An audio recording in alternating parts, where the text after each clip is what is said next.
बघूयात इथून पुढे काय. मिळवणे कातळवाडीकडे जाण्यासाठीचा मार्ग इथून पुढे कशा प्रकारे जातो हे आपण बघूया. आता पाऊस आलाय जरा, पण मी छत्री आणले, अमरेला आहे माझ्याकडे. आणि आता चाललोय मी माझ्या घराकडे. म्हणजे माझं घर मिळवणे कातळवाडीमध्ये आहे आणि तिकडे चाललोय आपण रस्त्याचं भूस्खलन पाहणार होतो, अशा पद्धतीनं बोललो होतो भाग 1 मध्ये. तर बघूयात पुढे गेल्यानंतर. आता काही गोष्टी मी तुम्हाला सांगत होतो किंवा तुम्ही जे व्हिडिओ पाहतायत त्यांच्यासाठी मी हे सांगत होतो की कशा प्रकारे हे ठिकाण आहे, कुठे आहे हे लक्षात येण्यासाठी मी हे व्हिडिओ बनवतोय खरं म्हणजे. तर हे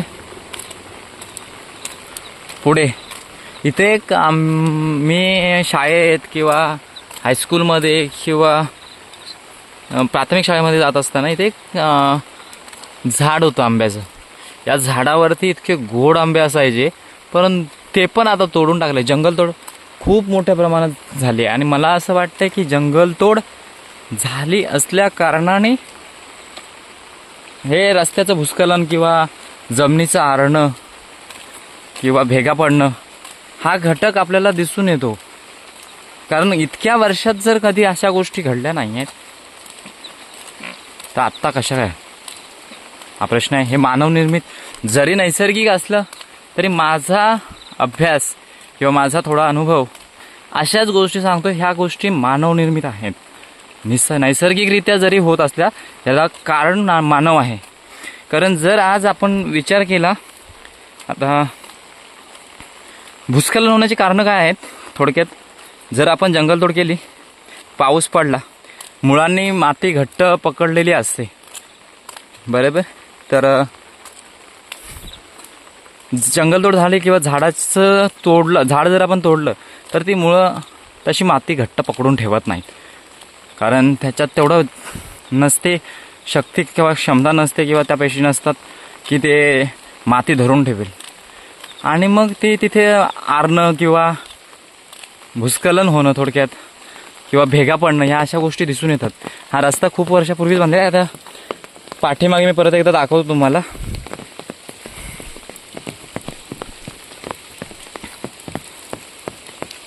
इथून हा जो स्पॉट आहे ना, या झाडापासून जिथून रस्ता दिसतोय आपल्याला, इथून वरती जाण्यासाठी कच्चा रोड होता पूर्वी. जेव्हा मी हायस्कूलमध्ये नाही, हायस्कूलचा 8वी 9वीला असेपर्यंत नाही, 8वी 9वी नाही, त्याच्यानंतर ढाललं होतं डांबरीकरण. त्याच्या आधी पूर्ण कच्चा रोड होता. रस्ता बनत नव्हता पहिली गोष्ट, पण बनला. खूप चांगली गोष्ट झाली, एवढा मोठा बदल झाला वरती आम्हाला घरी जाण्यासाठी. नाही तर आम्ही शाळेत जायचो कडून तुम्हाला दाखवतो पुढे कशा प्रकारे जायचं, कसं प्रकारे यायचं हे गोष्ट तुमच्या लक्षात येईल. पण ते सगळं बघण्याआधी जर तुम्ही पहिल्यांदा हा माझा व्हिडिओ पाहत असाल तर चॅनलला सबस्क्राईब करून ठेवा. आपल्या चॅनलचं नाव आहे all education Marathi YouTube channel. तर मी या चॅनलद्वारे तुमच्यापर्यंत जितकी माहिती आपल्याला महाराष्ट्रातून, महाराष्ट्राच्या बाहेरून जितकी माहिती किंवा जेवढं तुमच्यापर्यंत पोहोचवता येईल असा आपला एक हेतू आहे.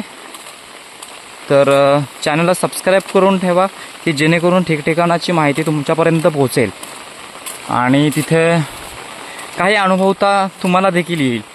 तुम्हाला कुठे जाण्याची फारशी गरज नाही आहे. वेगवेगळ्या गोष्टी मी डिस्क्रिप्शनमध्ये टाकल्या, तुम्ही रीड करा काय आपल्यापर्यंत पोहोचणार आहे या चॅनलद्वारे.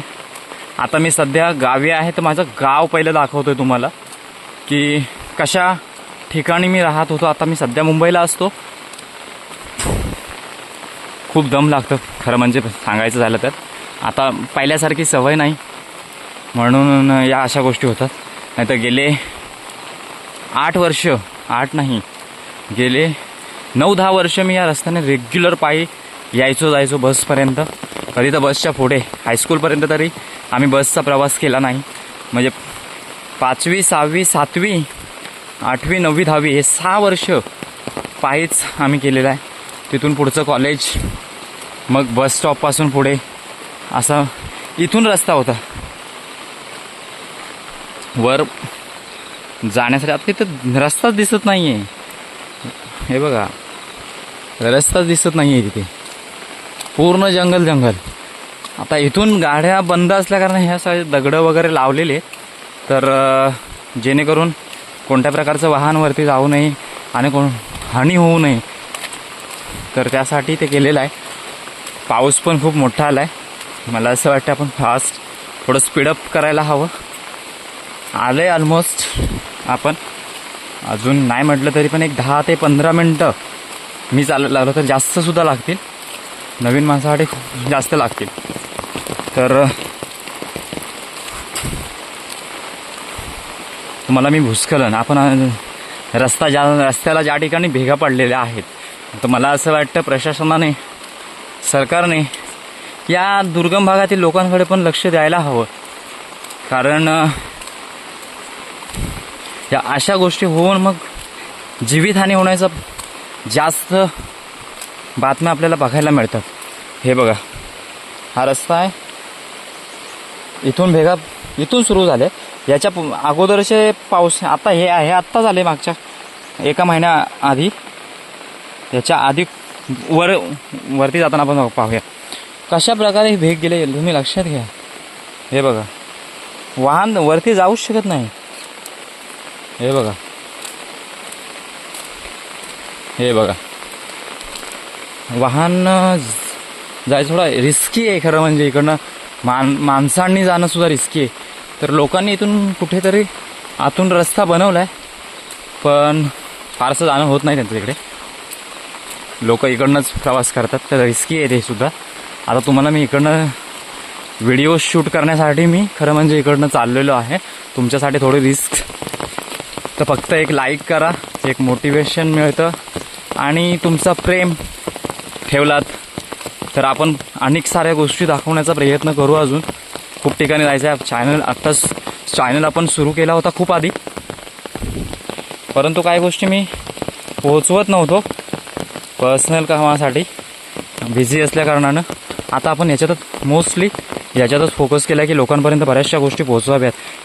सोशल मीडियावरती लोक खूप सारे असतात म्हणून.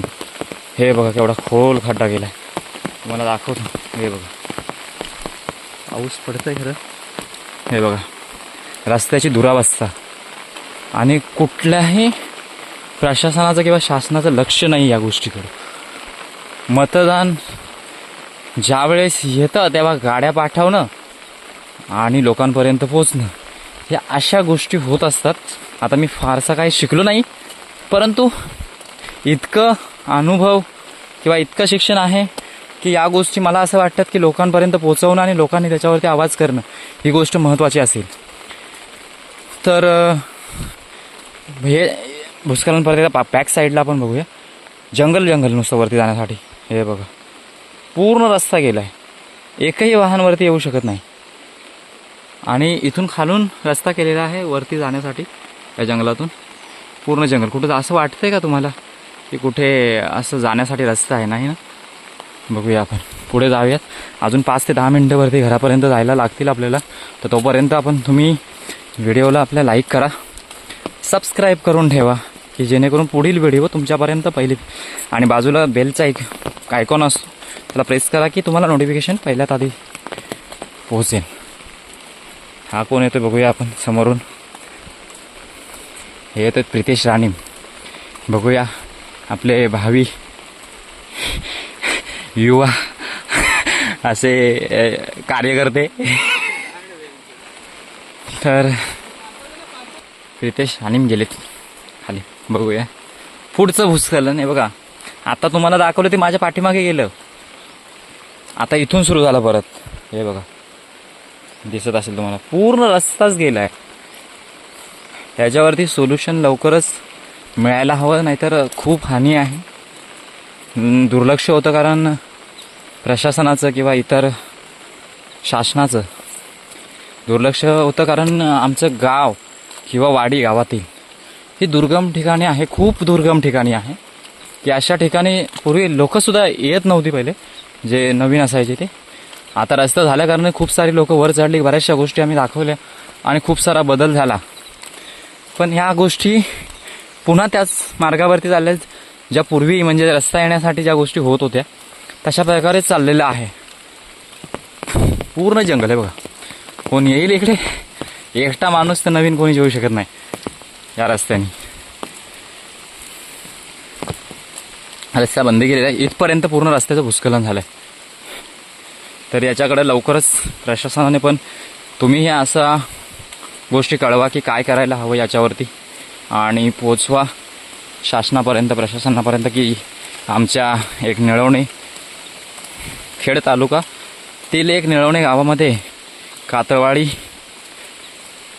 हे एक दुर्गम ठिकाणी आहे. तर ते प्रशासनापर्यंत, सरकारपर्यंत राज्य सरकार असेल, केंद्र सरकार असेल, इथपर्यंत पोहोचवा की लोक सुखमय होतील आणि त्यांच्या सगळ्या गोष्टी लाभदायक ठरतील. म्हणूनसाठी तर हा व्हिडिओ मी बनवतो आहे. आता सगळ्यात आधी सांगायचं तात्पर्य, मला व्हिडिओ त्या भूस्खलनाचं करायचं होतं, परंतु मी घरापर्यंत या गोष्टी दाखवणार आहे की कशाप्रकारे वरती लोक जातात, येतात, किती कष्ट आहेत, किती काय आहे, या सगळ्या गोष्टी. आपण होतो अगोदरचा एक पॉईंट होता शिक्षणापर्यंत, की हां फारशा गोष्टी मी शिकलेलो नाही आहे, परंतु काही गोष्टी जाणकार आहे. त्याच्यामुळं माझं शिक्षण मास्टर ऑफ डिग्री आहे. आणि सध्या मला असं वाटतं की खूप साऱ्या गोष्टी योग्य नाही आहेत. पूर्वीचा जो आनंद होता ना, तो आता नाही आहे. पूर्वी खूप आनंद होता. बघूया, लोक गणपती आणायला चाललेले आहेत. आज गणेश उत्सव. सगळ्यांना पहिल्याच सॉरी की लक्षात नाही आलं माझ्या. तुम्हाला शुभेच्छा गणेश उत्सवाच्या.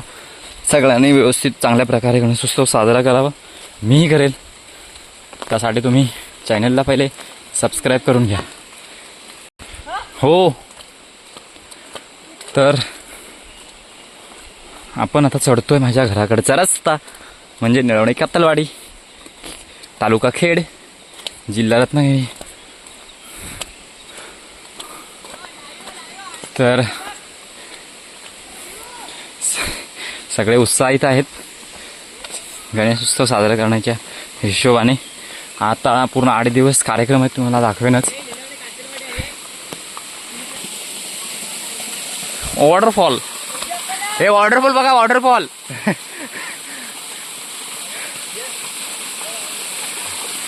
हा हिरू, हा विरू, काय काय बोलू कातळवाडीचे अध्यक्ष. अरे बोल ना, काय काय हरला मी 5-5.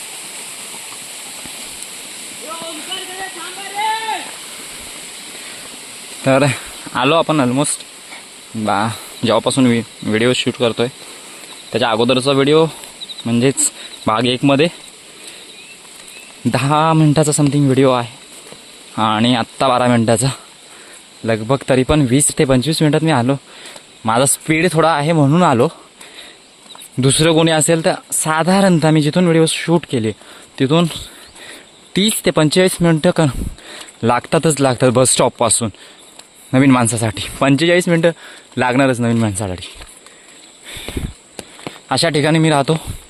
वरती वाहन येण्यासाठी तर तयार झालेला रस्ता आमचा, परंतु आता त्याचं भूस्खलन झाल्या कारणानं वरती वाहनं आणू शकत नाही आम्ही. बघूया, माझ्या घरापर्यंत आपण शूट करूया. दाखवण्याचा प्रयत्न करतो मी तुम्हाला माझ्या घरापर्यंत कशा प्रकारे आहे. आत्ता आपण थोडं खूप सारा दम लागला मला. पाऊस गेलाय, छत्री बंद करूया. इकडे शेती आहे पण फार कमी प्रमाणात. इथे देखील नाचणीचा पीक घेतलं जायचं. इथे भाताचं पीक आहे. इथे पूर्वी शाळेत असताना खूप साऱ्या गोष्टी होत्या. इकडे बोरीचं झाड होतं, नाही खूप सारा बदल झालेला आहे. इथे बैलांना चाऱ्यावर बांधलं जातं. चाऱ्यावर बांधलं जातं म्हणजे बैलांना बांधलं जातं, चारा घातला जातो बांधून. इथे वाड्यात नाही, हे वाडा बैलांचा. अशा प्रकारे आपण एंटर केलं आहे निळवणे कातळवाडीमध्ये. मला थोडं दाखवतो बरोबर झूम करून वगैरे. ही प्राथमिक शाळा, ही माझी 1ली ते 4थी पर्यंतची प्राथमिक शाळा.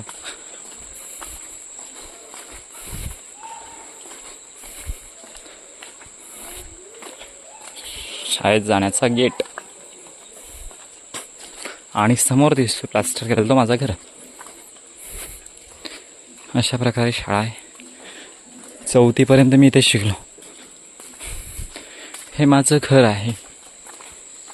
मला थोडं घर दाखवतो आतून. अजून खूप सारं काम पेंडिंग आहे.